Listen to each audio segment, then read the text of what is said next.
Chris, if you just want to start, obviously this team hasn't won a MAC opener since 2015.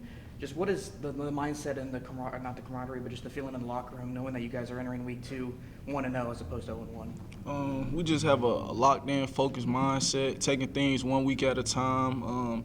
Also preparing as if every week is a championship game week, and that's just how we're going about it.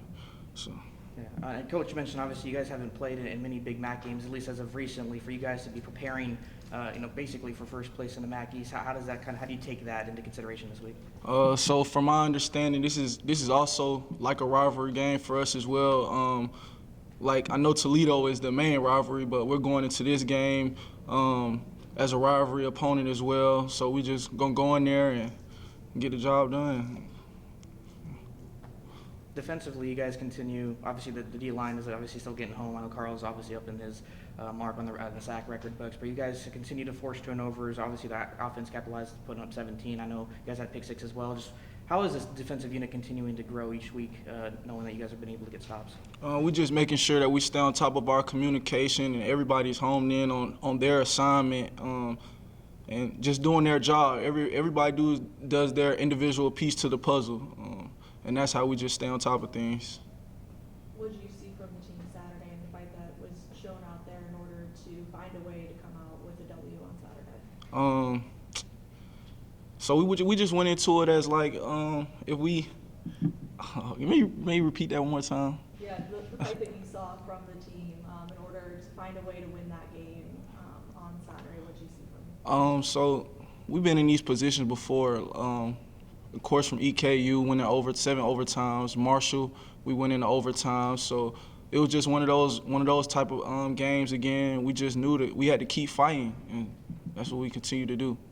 How much did those overtime games teach you and prepare you for conference games that come down, to the one that it did Saturday and the way that it ended? Just to keep fighting. Don't give up. Like it's 4 quarters. It's 4 quarters. Just play all 4 quarters. The game not over till the last whistle and till the clock hits 0.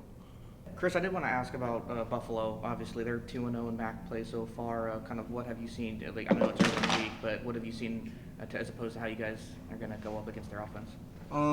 So we've just watching a little bit of film. We see they like to run the ball. They like to pass a little. So we're just gonna go into it. Go into practice. We're gonna just execute whatever the game plan is this week and go from there. Chris, Coach Schultz talked a little bit about being better on third down defense. What does your defense need to do to lock in on third down 15? Like I said before, we all have to lock in on our own individual assignments. Like sometimes one guy might do this when everybody else is on this page. We just all have to do our assignments, and that'll help us get better on third downs. Being a secondary guy, I'm sure it was pretty cool to see Jalen, his first career interception, return it for a pick 6. And what did you see on that play, and what were your emotions seeing him get that in the end zone? I was happy for Jay Burton. That's my young guy. Like, we talk a lot. He asked me for a lot of advice, and I was just proud to see it happen for him.